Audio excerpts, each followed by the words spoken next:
All right, I'm here with Jess Smolik of Snaggy Ridge Road Coffee Company. How are you? Good. How are you? Good. All right, so tell me a little bit about how you got started as a mobile coffee truck. Just the typical route. Went to college and then worked at a grain elevator in the ag industry for 7 years, and then switched to a coffee trailer. So, yeah. That is what I hear a lot of from guidance counselors, is how people get into coffee. Yeah, it was kind of just, just all roads kind of leading to it. I had really had a passion for entrepreneurship. It was a minor that I got when I was at Iowa State, and I realized, like, with my professional career, I really liked the process of business, and I wanted to challenge myself to start and run a business, kind of see the full circle of what all that it took. And I've had a passion for coffee for a long time, and I started seeing these trailers pop up on Pinterest and at other markets and stuff, and I really thought that was a great way as like a starter business, because you're mobile. You can go try things, and you're not set in one spot, and you can go to different events, so you can really just try out a lot of things with one business model. So it just kind of all came together as far as why it all made sense for me. So that's how I got started. Okay, so what do you do the rest of the week if this is a Friday, Saturday business? Yeah, I work at an ag tax firm, and I do bookkeeping and payroll taxes for ag businesses. So. Oh, well, it's good you stayed with what you went to school for. Not everybody does. Yeah, exactly. So I have the bachelor's in ag studies and then a minor in entrepreneurship. So it kind of worked out eventually. But yeah, so Monday through Saturday, pretty busy. Okay, and I'm assuming it's seasonal? Yes. So my first year I ran all year.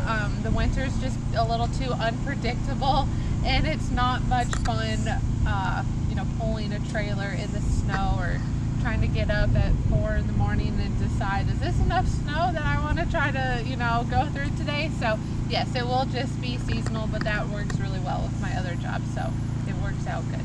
I would really love an iced mocha. An iced mocha. All right. Do you want a 12 or a 16 ounce? 16. Can I do the sea salt caramel mocha? Yes, you can. Is that cold? You can do that cold? Yeah, you can do that iced. All right. And the muffin. Yep. All right. So what is the meaning behind Snaggy Ridge Road Coffee? Like, how did you come up with the name? What does it mean? Yeah, so when I was looking to start the mobile trailer, you have to have a name and register the name of the business. And so I was Googling how, what's the types of names in this industry. And everyone said, like, a short name, Reedsby or Starbucks or Dunkin'. And I just thought, like, that doesn't include my community. It doesn't really have anything besides just the coffee, and I want this to be more than just coffee. We're going to different events, we're meeting actual people, like building connections in real communities. So I wanted it to be something that really had a meaning besides just coffee. And Snaggy Ridge Road it's a road that we used to turn on to go horseback riding growing up, and I've just always remembered that name, and it's such a strong memory that road just holds so many good times and good memories with good people. And so I just incorporated it, and it's, that was a community of people for me growing up, and so now it's another way to bring, like, a community of people together. Did you figure all this out on your own, how to make these coffee drinks, or did you go to school, or how did you start doing it? A little bit of everything. So I did a lot of research on my own, and then one thing I did was kind of like job shadows. So I ended up working at the Serving Cafe for a couple months and just learning and seeing, how does the industry do this? How do people do this? Like in a cafe, what's a workflow look like? What makes sense? Because otherwise you're just kind of stumbling over yourself. You're not quite sure. But a lot of YouTube videos, and then just trial and error from there. Does this taste good? Does this taste good? Yes. And then, learning, like, what products to get. If you just go get something at a store versus if you go get it. Both of my roasters that I use are local in Iowa. One's in Marion and one's in Council Bluffs. So fantastic. Yeah. And there's a big quality difference when you get it that fresh. They roast it and mail it like the next day or two. So that's a lot different, because I was doing the same things with beans I bought from the store, and it was just not the same. Yes, so local is better. In terms of the mobility of it, Mm-hmm. what makes this, aside from what you mentioned, more appealing than like a set location with a drive-through, consistent customers? What makes this more appealing? It's more just the convenience of being right there for people. We've had a really big success in the soccer park in Iowa City, and it's out in the middle of the field, and everyone could stop on their way in, everyone could bring their own coffee from home, but everyone has life. They have kids, they have to get up early, they forget, they just need to get there, their kid forgot something, they have to turn around, whatever it is, and we're right there. So, and same thing like being in different towns that we try to rotate through on Fridays, it's a convenience factor and a service too. I think people really appreciate small town businesses over all the chains. You know, sometimes they like to support local too. So yeah. Right. So how many towns are you in? It just depends. My schedule's a little different now, but I typically rotate through like 2 or 3 different towns on Fridays, and then Saturdays are more of the pop-ups. So different events or like leagues of different sorts. So Saturdays are more pop-ups around, but everything is around Iowa City, and I tried to be in small towns around Iowa City that don't have coffee shops. You go to the different towns. Do you have to do all the permits and everything? Like, Mm-hmm. is it hard? Do you have towns tell you no? I haven't had any towns tell me no. Each town is different. I've noticed the bigger the school system, the more like guidelines and rules that you have to follow. Is just something that I've seen, because the permit you're applying for in towns is called a peddler permit, and that's the same permission as someone going door to door selling. So the bigger the town, the more like hoops you have to jump through.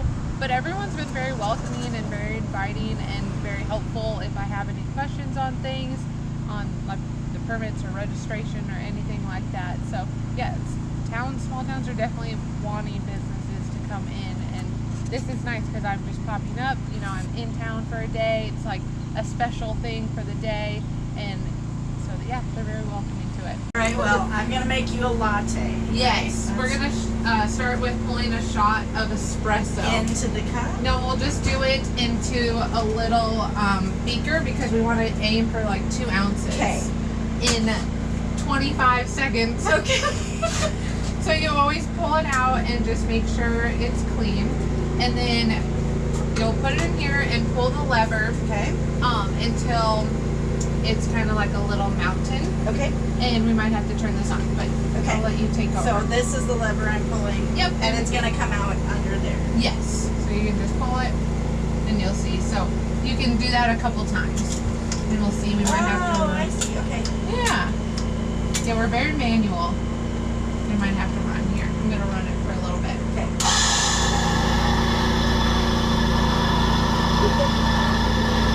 Okay, you can do that again. You can keep Am I going. making a mess? I feel like Oh, it's you're just all going. Okay. Okay, do like 1 or 2 more. Okay. Okay, that's good. Perfect. Okay, so now just set it up here. I'm just going to guide Yeah. you. Yeah. And then I just take this top and Okay. even it out. So that you don't Yeah. waste anything. Yes, and you want a nice even puck is what we're creating. Okay. And we're very manual here, so I just tap it, and then you're gonna put this down and spin it. Okay. Ooh, it's heavy. It is very heavy. Makes everything even fresher. So does it go down in or no? Just a little bit, so just spin it a couple times and then you're good. Yeah, just like that. So now we have a nice even puck, and I just clean everything off a little bit. Okay. So then you'll come over here and you're gonna put it in, but it's like these little ears are all like rotated, so like your wrist will be all the way here. Ah. Yeah. Okay, so we're going to aim for 2 ounces in like 25 And it comes seconds. out both sides? Yes, we are pulling a double shot. Okay. Yeah, we're getting strong coffee. Yeah. So I have my nice little timer. Okay. So, and then my on button. So we'll see how our shot goes. Okay. And I'm sure it will be great. Yeah. So have you just timed it out? You know it takes about 25 seconds, or is that like the guideline that you That's get? the guideline. So then if it's not quite on, so it's a little over, but not bad by, I mean, it's just if I want to adjust it, then I have to adjust my grind size to either be finer or coarser. Okay. Because the water's going through here, so if it goes too fast, we need to finer would make it stronger? Or? It would just make it slower. So right now this is probably a little watery for what we want. We want to be a little closer to the 2, but it's for me, so it's okay. Okay, good. And then we'll pick out a syrup and we'll mix it all together. So you use the syrup before you put in the espresso? Yeah, you can put 3 pumps and you can do spiced brown sugar. Of 3? Yes.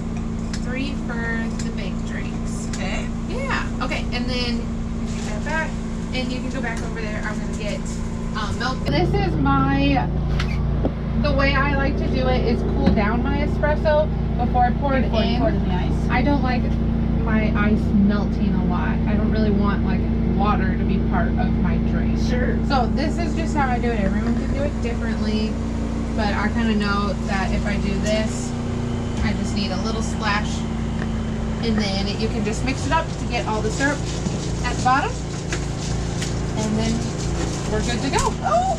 Sometimes I'm gonna make a mess. Yeah. Well, And that's it. enjoy your coffee. Thank you very much. And then where do you see this going in 5 years? I just want to keep building a community and see where that guides us, is see like what their needs are. You know, if it's different events, if it's the towns, if it's a combo. I do want to start like adding in merch next year, so definitely building in that sense too. So people who can't come to us can buy something that embodies the business and the community that we've built, and they can share it wherever they are too. Tell people how to find you. We are on Facebook and Instagram, both at Snaggy Ridge Road Coffee Co. And how do they, is your schedule online so they can find you when you're actually out on site? Yes, I always post on both of those every week where we'll be at what times, and normally like a little bit about the parking situation too. So always on Facebook and Instagram. Good morning. Good morning. How are you today? Good. How are you? Good. Blackberry, White chocolate. Yeah. You're so good. All right, Derek. You want to try some muffin? Sure. What all did you get? I got a blueberry muffin and a salted caramel mocha iced latte. That sounds very rich. It, yes, but you know what? It's Friday, and I deserve it. So. Well, yeah, it sounds like, you know, the beginning of her week is the end of our week. So you got to feel for her getting up at bright and early in the morning to come give people their caffeine for the weekend fix. But you know, it's people like Jessica who really care about the communities and about their work that I love to highlight, because, you know, not very many people think, oh, I would love to bring my business to a small town. Well, and especially multiple small towns, like a lot of businesses aren't mobile, and so it's really hard to do, but something like a food truck or coffee truck are mobile. Towns don't have them. I mean, you can go to your Casey's and your different gas stations and stuff, but it's not the same as fresh. Right. And so that's a real difference. And I love that she uses a local bakery, and her coffee is roasted in Iowa, and I mean, she's very careful about the things she chooses, and chooses to share that knowledge with others. I think it's fantastic. Well, and I how mean, many people have we seen walking up to her counter today? well, that's not even the busy time. Like, we tried to come during the downtime, so we had time to meet with her, and we've still been people in and out and making it super hard. But that's great that she's so busy that people have been around supporting her. But what I really liked is how dedicated she was to taking it. You know, she tried something, didn't work. Now she's tried something else that, oh, it's Friday and Saturdays. Fridays I'm in town, Saturdays I'm at locations. But, you know, it's seasonal. Like, she's learned already. She's continuing to learn. She has plans to grow. Like that entrepreneur, you don't have to go to have a minor in entrepreneurship in order to do this. But it's great that she had that understanding in college that, you know what, maybe I would like my own business one day. And now she has it, but she still has another job. Like, she's aware that she can do both. Right. And, you know, I'm sure that she would love to be able to quit another job and just do this full time. That's not always realistic, and I think it's great that she's still willing to do it. and grow this business while she's still working another job. But we, obviously we hope that she gets super busy at her coffee shop and can do this full time. I know there are a lot of rural communities that appreciate when she comes to their community. If you live in a small town and you don't have a coffee shop, to have someone come to you is fantastic. Yeah, and it doesn't have to be all the time. Like, there's probably people that don't go out to lunch every day, they don't get coffee every day, but it's a nice treat once a week or every other week. Right. You can plan for it when you know they're coming. Yeah, and since she puts the schedule out every week, like, she's not in my town today, but she's going to be in my town next week. Okay, I can plan. I'll make sure I'm there. And that's a way to build community as well. The old watering hole or the water cooler, now it's mobile. You can take it anywhere. That's right. I really appreciated, she was talking a little bit in the van about how the weather affects her business and how it wasn't quite how she thought it was going to affect her business. So she thought maybe in the rain there wouldn't be as many people, but there was actually a lot of people in the rain, but no people in the wind, right? Yep. And when you think about it, that's probably pretty true. I would maybe come out with my umbrella and get hot coffee in cold rain, but if it's windy, I don't want to go out. Yeah. Well, and that's just another talent she's learning, and a lot of small businesses learn that way, that, here's something that I didn't expect based on trying something. That's why hours are different. That's why they might pick their location. That's why they might do special events. Here's what I learned through trial and error, and that's the beauty of small business. And the beauty of her kind of business where she has the time to be flexible and try different things and figure out what works and what doesn't work. And, it's not do or die for her. She can take her time and learn all the things. Right. She's still around through the end of October doing different events and traveling through the different towns around Iowa City, but she'll be back next spring. She'll be back next spring. Anticipation is always good, right? Yep, mark your calendars.